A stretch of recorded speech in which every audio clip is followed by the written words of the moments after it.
Welcome to the Fairest podcast. Here we explore spiritual insights and practical strategies to help you cultivate a family life rooted in beautiful, self-giving love. Join us as we invite experts to share uplifting perspectives and actionable advice for navigating the joys and challenges of modern family dynamics. Welcome back to the Fairest Love podcast. Today we are recording live from the Family Enrichment Conference in San Antonio, Texas. And we have two very special guests with us today, Gerard and Migeon, founder and president and CEO of Natural Womanhood, and Jackie Aguilar, director of education. And they will be talking with us about their organization, Natural Womanhood, as well as sharing the importance of fertility awareness. So thank you so much, both of you, for being on our show today. Thank you for having us. Yeah, excited. Happy to be here. We're excited. So it's so fun to be in person and get to chat with you live. So can you just tell us a little bit about your organization, Natural Womanhood, and what kind of inspired you to found it, and just go into a little detail about that? All right. Okay, so Natural Womanhood exists because we realize that there is a big knowledge gap about not just fertility awareness and natural family planning, but just even body literacy and good ways of helping women in women's health that respect their dignity. And so what happened is I grew up Catholic and left the church and came back in 2007. And when I did, my wife, who is not Catholic, was reading into it, and she showed me. She said, "Hey, Gerard, you actually we're not supposed to use contraception. If we're Catholic, if you're Catholic, right?" Yeah. And so that's what's kind of the beginning. Looked into it, discovered natural family planning, learned about the theology of the body at that time. Actually, Christopher West came to San Antonio that year and spoke, and it was just a lot of amazing knowledge and discoveries for us. And there was one thing that touched me was I started to meet couples who had been using natural family planning from the beginning of their marriage. And I could tell there was something really special in their relationship. There was this trust, this confidence, this mutual communication. And I wish I had that. And what I also realized that there was really a lot of poor information online, a lot of misinformation about natural family planning. And so my background is marketing, nonprofit management, and I thought we need a campaign. We need something to change the perception.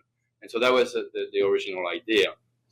And there are some really good organizations that teach natural family planning, but there was this lack of marketing. And the idea was, how could we do that in a way that is for everyone? So it's not religious. It's really looking at evidence-based facts and information for the general public to really change the perception. Great. Yeah, and you mentioned this confusing, kind of unclear aspect of natural family planning. Can you go into a little bit more about what was kind of just a confusing or unclear aspects? Because I know that some people you mentioned you're Catholic and then didn't understand that NFP was a thing, and what are kind of those things that are misconceptions maybe? Yes, yeah, I can close that, and Jackie can speak to that as well. But what I saw was that even Catholic didn't trust the church in that area because there's a lack of formation, in this area, not just the science, but in terms of theology, and so a lot of people think, well, it's not scientific, it's not medical, it's just the church trying to push something on us, right? Control our marriage and stuff, and they want us to have a bunch of kids, and there's and they also the perception that this is the rhythm method and it doesn't work, and a lot of doctors still think that it is, right? And so there's this misinformation that we had to fight. So those were the first thing is like how do we first establish that this is actually a very scientific, very good for health, and second is that if people really have a serious need to avoid pregnancy, it is effective. There are very well established methods and ways to learn it that can be very effective. No, I think that the misconceptions a lot of times, like you say, poor formation, but we're formed a lot of times just by the world and what we get from our secular education in our school. At least that was my experience. So I was taught the only way to be responsible about having kids was to use birth control to shut off that whole part of you when you didn't want kids, and then you could stop taking it when you wanted to have kids, and that was the way you controlled your fertility. And I never was taught anything out of that, even though I was raised Catholic. Yeah, that's very interesting. And how would you say the landscape kind of has changed since you started this work? How has the landscape of fertility awareness changed, either for the better for fertility awareness, or do we still see the contraceptive mentality going on? How would you? Yeah, I mean, on a broad scale, we could see that a lot of women are more and more have more issues with birth control, right? So when I started, we started Natural Womanhood incorporated in 2012. So at the time, I was reading books and articles by women who are not at all Catholic that were really resisting and finally acknowledging the risks and side effects of birth control. And really, that's a big part of what we do, is to continue to really show the science that establishes that birth control side effects are real, that they're underreported, and we have probably the largest on our website, Natural Womanhood, the largest section of research and studies that establish what those side effects are, such as autoimmune disease. Like you never hear about that, but that's a big contraception is a big factor. All the issues with mental health that are happening with birth control. So we where we are now, I think there's that has continued to grow. There's also much more accessibility in some way because of apps. So if you take like an app like Flow, which I don't recommend, by the way, but there's another reason. But they're tracking apps, right? And those apps are really have made the idea of tracking your cycle more popular. It's not always we could talk about Flow a little bit. Other apps that are maybe not exactly natural family planning the way that should be practiced, and they have also messaging that really I want to warn parents to really help their daughters, if they use an app, to choose something that's that they're comfortable with. So anyway, that's another story. But anyway, so yes, there is more openness. I think there is in the church, through the work of theology of the body, more openness, more interest, little by little. But it's still not the battle is not won. There's still a lot to do. Yeah. I think you also see the health aspect of it. So many people are trying to eat cleaner and eat healthier, and then they start looking to other aspects of their life and say, oh, well, where else are chemicals coming into my body? Through my hygiene products, through these chemical pills that I'm taking. And so then just for purely secular, health reasons, like they decide that they want to find something different just because they realize that they're putting these artificial chemicals in their body that they don't really want or like. Right. Wow. And I love that you mentioned that too, because you had mentioned like the Flow app and all those things, the apps that might encourage one way of, tracking or whatever. Yeah. But you said language was very key, which I think is an interesting point to make, because do you find that, even in the midst of this kind of more fertility awareness, that people still use it like contraceptively, and that's kind of where the struggle is with those? Well, that's a great question. There's a big debate about how we name these methods within the industry, actually, within the Catholic communities, like, what is fertility awareness, fertility appreciation, natural family planning. The original name that was even established and recognized at the beginning by the World Health Organization was natural family planning, right? And then that organization changed it to fertility awareness method or base methods. So it's still kind of the terminology. I think for people, whether you call it FAM, whether you call it NFP, is really to look for methods that are aligned with your values, right? So if you're a couple, look at the organization, what's our history, to learn from, right? And we don't promote one organization, we promote a number of organizations, but they are those organizations that we refer people to are aligned with our values as well, right? So that's very important.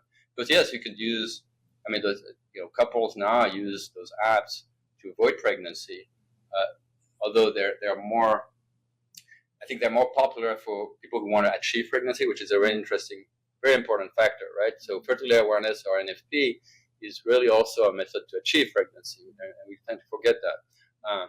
But couples who use those apps often use it still with the contraceptive mentality, because they're not formed to the Catholic values. Right. Yeah. I'm curious. I'd love to get kind of deeper into like the women's fertility side of things. Are there any misconceptions just about women's health? Like, I think you mentioned there's a lot of side effects to contraception, and but women probably don't just assume that's the issue when they have health issues. Is there anything else about women's health that you could inform our audience on, just that will help them kind of understand it's a big part of your life? Sure. From the very beginning of when we start puberty, a lot of times we're not either, like our moms a lot of times didn't get this education either, so they don't have it to pass down to us. And that was my case. And I see that a lot with the women we work with in college. They never got the full story of their cycle. They don't understand how to identify ovulation. They don't understand that what their body looks like in a state of health, right? Like, we are fertile, we are capable of conceiving, we are ovulating when we're in a state of health, right? And our body gives us biomarkers to let us know that things are working within the normal parameters of how they should be, right? Our cycle length is a certain length. It's somewhere between 26 and 32 days, right? Our bleeding is somewhere between 3 and 7 days. We're not bleeding too excessively, where we're bleeding through a pad and having to change it every hour for several hours in a row. That's too much bleeding. So we can use the information that we get from observing our bodies to then have a proper understanding of where our health should be and what's outside that range of normal, so that if we need help, we can know to seek it. Just like sticking a thermometer in your mouth and realizing, oh, I have a temperature.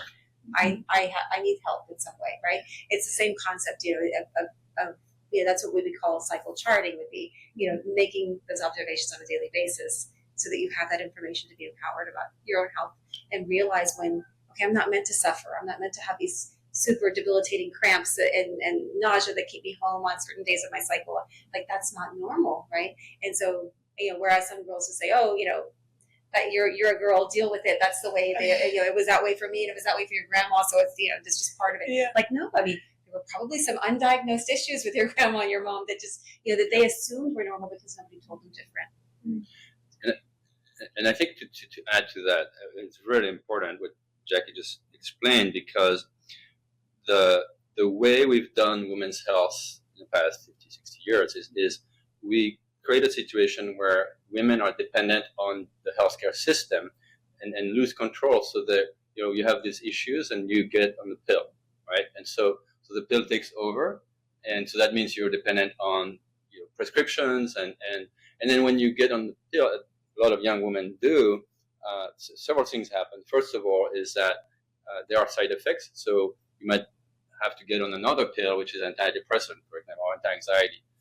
You also, young women who use the pill are statistically, there's a very good study on that shows that they are 3 times more likely to have an STD, so that they're more likely to be sexually active, and they are more likely to have 10 times more likely to have an abortion. And these are not very known, and this is really the problem we see, is that young women are taken into this funnel that leads to other issues and other care that are needed because of their this use of contraception. So if we can change that paradigm and help young moms teach their daughters, and learn how to stay healthy and learn how to take care of the cycle, and there are ways to restore a good cycle without using the pill, then this young woman will flourish. And we can speak more about that. It's really amazing, actually, when young women start owning their fertility, owning their cycle, understanding what's going on, it changes many things. And so that's, we are thinking about changing the way women's health is done. And I think this is that time, puberty and the first 10 years following is critical. That's great. Actually, I'd love to go into that a little bit deeper about when to start, because I know that you had mentioned when you find issues or something that's not right with your daughter or even you, it's like you go to the doctor and the doctor puts you on the pill. How can you avoid that? Like, how do you go about changing that, just kind of that cycle, like you said, that funnel? Well, I mean, one tool that Natural Womanhood specifically we've developed to put in the hands of moms is our video online course called Period Genius. And it comes with these amazing PDF guides. So not only in the videos do we talk to the girls about, this is naturally what's happening in your body, and this is its purpose, and this is how these natural processes in your body allow you to thrive and be healthy and grow in a really healthy way, and you produce estrogen, and that also fortifies your bones and your heart health and your immune system. So yay, good for you, you're making estrogen, right? I mean, so it's just really, one, giving the girls a positive perspective on themselves, right? But then also, like, moms, here's this PDF guide that we're going to give you that talks about how to see a doctor. So when would your daughter's symptoms be concerning, where okay, they're out of the range of normal, my daughter needs help. Okay, then how do I find a doctor that's going to respect her dignity and it's going to look at her holistically as a whole person and not just symptom manage, but figure out a way to make her healthy again. And then we also offer just kind of the very basic, home remedy kind of things, like, how's your sleep? How's your stress level? How's your eating habits? How's your exercise? Those are just easy things that we can totally take control of and we can improve that can affect our cycle symptoms and our health too. So we throw all of that into like one little packaged little educational tool, and that's what we have to offer to moms. And I think it's beautiful. We're seeing some wonderful responses from the moms and daughters that have used it, just on how it's changing their conversation, changing the way they view themselves, even the moms, and really setting the girls up for the kind of a lifetime of health and confidence. I love that. And changing the conversation too about, the moms are involved now, and that's really beautiful. That's very important. I think a lot of the issues that we see is because moms and daughters don't speak enough. Mm-hmm. And we see that when we work with college students, that when they speak about their experience of puberty and how the lack of communication, even in it's not a judgment on family, it's just not, mom was not helped, was not prepared, maybe had some issues herself, and so there was no conversation, and it's very difficult for young women to not have good communication there, and it's conversely when moms and daughters talk, it's really reinforcing, and it's mom now is the go-to person for bigger questions, right? And that's really important. That we want that communication in a very intimate area, kind of scary area, very personal, to happen, to be enabled to be empowered between mom and daughter. The other thing too, and I maybe want to bring that up too, is we're talking about ways to restore the cycle, to help the cycle, right? There's a whole body of science, and maybe some of you listeners know about it, but I think many more people need to know. It's called restorative reproductive medicine. And the way this body of knowledge and medical protocols, if you want, have been developed in the past 30, 40 years is thinking about what is the root cause of the issues that we see in the cycle. So irregular cycle, cramps, all these other things that are happening, symptoms, are caused by a dysfunction. So these doctors and researchers have developed ways to understand what those causes are and address them early on. Today, if the average time for a young woman to be diagnosed with endometriosis, which is a very common issue, but 5 to 10% of women have it, it takes 8 to 10 years. Okay, so with this approach, you can actually diagnose it and really have effective ways of treating it with those methods. So NAPRO technology by Creighton, you've probably heard of that. FEM is another approach, FEM Health, that provided Fertility. So there are groups, and we have all the information on our website, because it's really important that, again, women of all ages, young women who are married, later in life, that they know that the pill is not the solution. It just covers the issues. But there are ways to get holistic treatment. Yeah, I think like that's a misconception too, is, you know, we think, oh, we are doing something about it. She does feel better because her symptoms are being alleviated. So this is, you know, so what's wrong with this approach? Why can't, you know, why are you discouraging young girls from maybe getting relief, you know?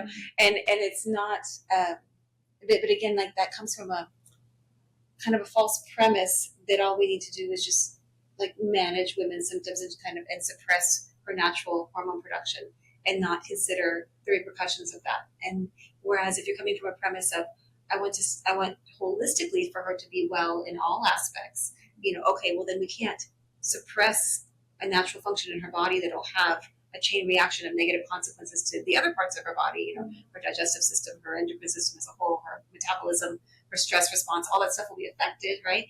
And we need to find a way to bring her to a state of health, you know, and so it's kind of, that's the difference in the paradigm of how a woman is being approached.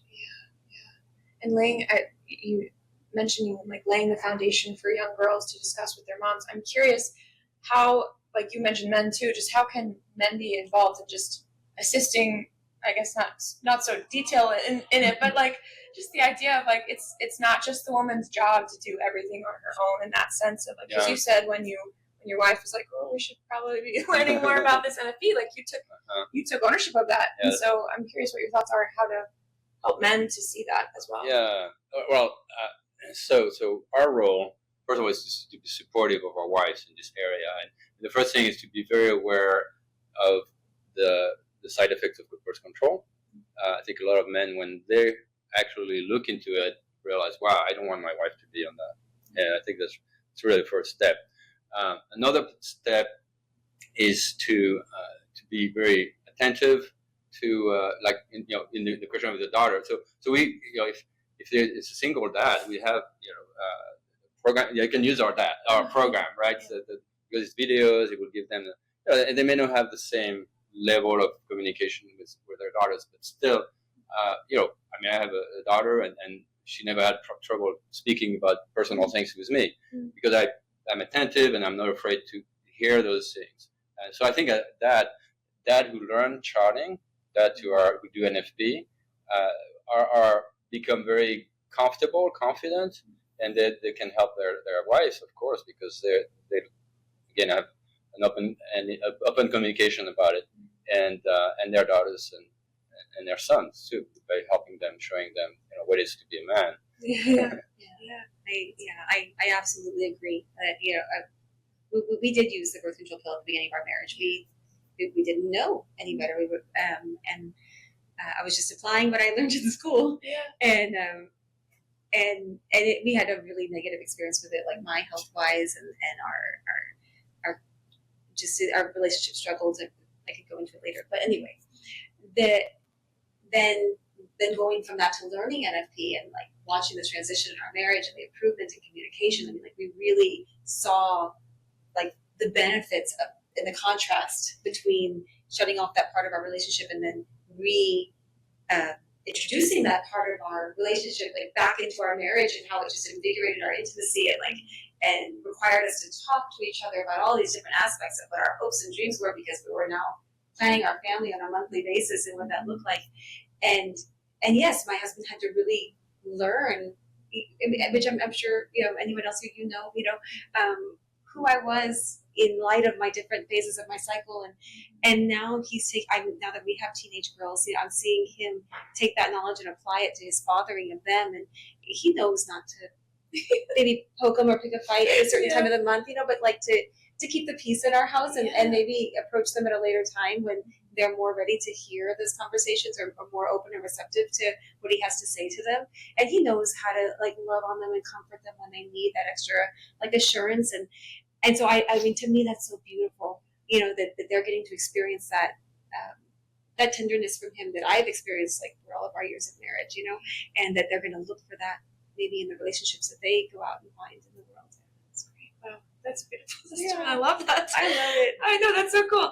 And I think sometimes men can be a little scared of it because it's a little daunting, but I think that's a very gentle and very realistic way of being able to approach your children. And just like you said, you were very open and there's no fear there. I think that's very powerful. Yeah. What age would you say parents should start discussing kind of this? Because you have obviously a puberty, so there's obviously have to have a discussion then. But would you say earlier, later, like what, like how old do you think? Just kind of, I mean, I guess it's. I think traditionally it was seen as like, you have the birds and the bees talk, like the talk, and I think that we're learning more that just like with any other topic in the world, like the way we learn to read, we learn the ABCs first and then we build upon that, and now we're reading chapter books and whatever, right? That our education on love and relationships and sexuality and our bodies should be very similar, where it's like it's an ongoing conversation, so when your children are young, I mean, Grace, our editor, she gives such a great example of like, her toddlers follow her into the bathroom. I mean, we all, I don't know, as moms, we know that, right? You don't have any privacy. Yeah. And instead of like trying to maybe hide when she's on her period or whatever, I mean, like her toddler comes in, hey, mommy, what's that? Oh, well, that's the blood that if there was a baby, that would be the blood that would feed the baby. But there's no baby in mommy's tummy right now, so she doesn't need it. So it's coming out of her body and it doesn't hurt. It's fine. It'll be over in a couple of dadays. Oh, okay. And the toddler walks right out. It's, but I mean, it's kind of just like approached as nothing taboo or shameful or just this is how our bodies work, and you can do that to even a young child. I mean, as the situations present themselves, little by little, I think that not being afraid of the conversation, but doing it, in a way where you're not maybe giving them too much information, but, give them what they ask for or why they're, but usually it's like one question and, oh, okay. And then they're okay for now. They're not asking for more, maybe later as they get older, then they'll ask even more questions. But right now they're just asking for a simple explanation. Yeah. And the period genius talk, when do you think we should? Period genius. Well, and I guess that too, we want that decision to be in the hands of the mother because, I mean, some girls, I talked to a college girl yesterday, she said, I started my period at 9, which was really early. And I didn't know what was going on. And all I thought was that I was so dirty and that this was such a mess, and so I kind of carried that sentiment on for a long time until somebody told me different because nobody told me anything. And so, our period genius, it's like very colorful and it's short bits of information at a time to not overwhelm. Even a young girl at 8 or 9 or 10 could take our course and just learn the science in the anatomy of how her body works, and so that she just doesn't feel clueless or doesn't have the false perception of that something's wrong with her, but know that this is good. This is exactly what's supposed to be happening at this time, and so I think moms can gauge that if they see their daughter showing the first signs of puberty starting to grow and change, or if her friends around her have already brought up the conversation because their bodies are changing, then that's the time that's right for your daughter. But if she's hasn't started puberty and she's kind of on the later side of that growth pattern, that's totally fine. You can wait and go into that more in-depth conversation later for her if that's what works for your daughter. That's great. And it provides confidence. I think that I'm noticing as you guys are talking more and just with own personal experience, like you have more confidence if you know more and ahead of time, so you're not like with your friends or whatever, and the poor girls are not aware of what's going on. Right. I mean, I'm a Creighton instructor, and even the engaged couples or the married couples that I meet that are in their late 20s, early 30s. I mean, I even see those women when we explain kind of how their body works. I mean, I don't know why, or I mean, I do know why, but their first reaction is like they have their husband. See, I told you. Like that I'm awesome and that I'm wonderful and that there's nothing wrong with me. I think I'm okay just the way I am. It's like, but they had to wait till they were 30 something to acknowledge that they went through all their adolescence feeling like something was wrong with them. Like, no, that's not the way we want our daughters to grow up. Right. Yeah. And that is very important. I think like Jackie said, we talk with a lot of college students with our clubs. We started Psycho Mindfulness Club to actually do that, to help college students learn the health and science, or the science and health of their cycles with charting in a format of a support group. And those girls, most of them right now are Catholic because that's where we do most of our recruiting initially.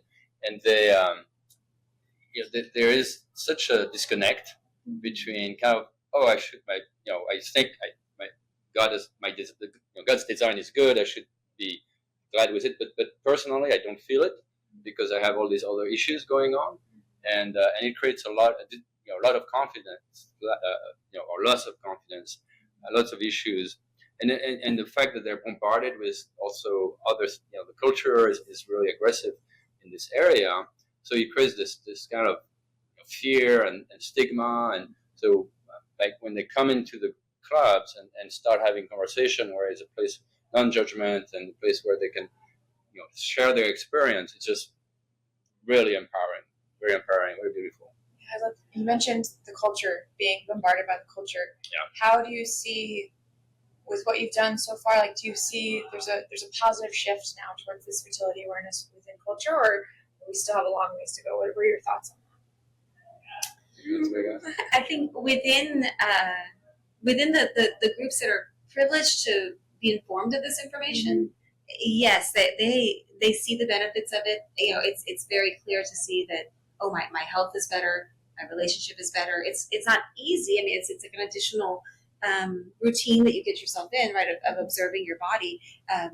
But just like any other aspect of your life that you want to improve, like the glucose monitors are the thing right now, right? Yeah. Everybody wants to wants to see, what the different foods do to their sugar levels and things like that, But I mean, they want to do it because they want to better their life in some way. And I mean, this is just another biomarker, but it's the part of our body that we share in relationship to others, because it's our reproductive system, which is incomplete without another. And so, at first, when as a young girl, yes, you're learning how to self-care and how to love, the way your body's made and appreciate it and care for it. But then that translates into a relationship. Then, how should a man love you and treat you and respect you? And so because it's such an intimate part of who we are, I think that's why there's such benefit to it.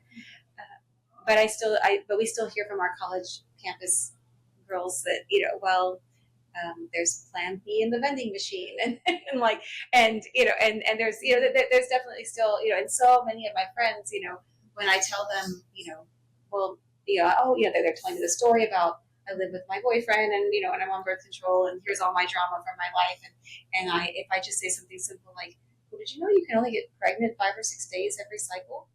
They look at you like, what? What are you talking about? You tell me more. Then they become so hungry with just a simple, fact that they've never heard before. Maybe they heard like I heard when I was younger, you can get pregnant anytime you have intercourse, and so be afraid. And I mean, and that is, living in a state of fear of your own body and its own capabilities is, it can be pretty debilitating, or can really hinder your relationships, all kinds of things. So I think that's still there, unfortunately, for a lot of women that don't have the benefit of this knowledge. Yeah. But you're laying that foundation with these young college girls, and that's amazing. And it's very much a ripple effect. Yeah. Because they're small support groups, and it's intentionally meant to be small. Because we're not trying to like Gerard said the other day. We're not trying to raise up a bunch of advocates, or we're really trying to a place for support where they can kind of reflect on themselves and find healing and community. But it does become like a ripple effect, because then one of them's in a debate class, and then they debate birth control, and they're talking to their coworkers, and they're talking to their little sisters at home, and so it just kind of and they're equipped with so much knowledge. Because you guys, I looked at your website; it's very robust. It's incredible. So that's amazing. If you could leave our audience with kind of one key message about fertility awareness, about natural womanhood, anything, what would you kind of set the last message for? To not be afraid to talk to your children about it. It is a beautiful gift from God, but He gave us our intellect to be able to understand it and use that to make wise, prudent decisions, about our health, about our relationships, and so empowering your children, especially your daughters, but your boys too, letting them know. I heard a beautiful story from a parent. I'm sorry, this is probably too much, but if your son ever sees it, because there's lots of girls at that young age in middle school or even late elementary that they start their period and they don't know what's going on, and maybe they stain their pants or something. You be that boy that goes and ties your sweater around her waist and walks her to the nurse's office. Protect her. Even at that young age. So it's like there's the education for the boys too, I guess, and it'll make them wiser. It'll make them appreciate the way God made their body more. So don't be afraid to have those conversations. And if you need help, we're here for you. Yes. Yeah.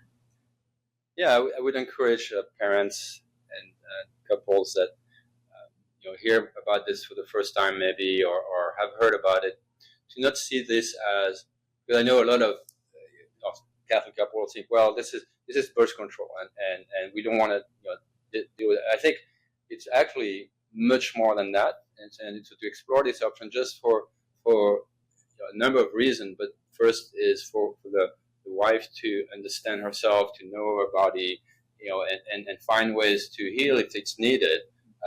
Just having this conversation and understanding, and for the husband, there is a rhythm to that.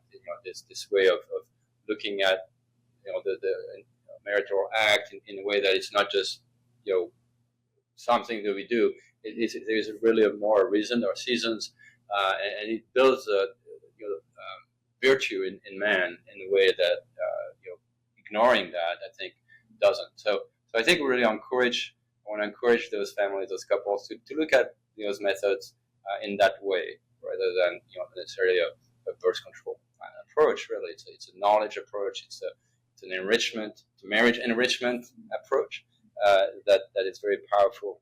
We do have actually a study on our website at the bottom. If you look at the NFP study 2022, it's at the very bottom of the website. People can access that study. I talked to about 40 couples about their experience. It's very powerful testimonials about the impact of using these methods. So naturalwomanhood.org is a place to go. That's it. Yeah, you have your course on there. Is there anything else other than the course? And you have a lot of research on there. What else can our audience find on Natural Womanhood's website? We have guides. So there's for people who want to learn fertility awareness method or /NFP. We have a free guide for that, describing all the methods. We have a new guide coming up. Well, actually, it's already there. That's making sense of your cycle. So just like understanding the basics and what's normal, what's not normal, how to take care of the cycle in holistic ways, and information about the cycle mindfulness clubs as well. So we just finished the recruiting of the students. We do that once a year to recruit students that are becoming leaders, and so we're going to have about 25 to 30 clubs next year.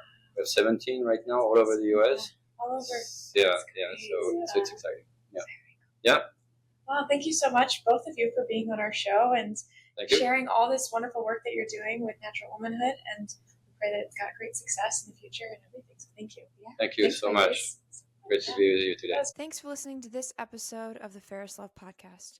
In 2025, we are continuing to share the beautiful devotion to Mary, Mother of Fairest Love, while providing practical tools and advice for parents, couples, and families. You can help us with this mission by sharing this episode with a friend, subscribing to the podcast, or leaving a review. To learn more, visit us at fairestlovefamilyproject.org.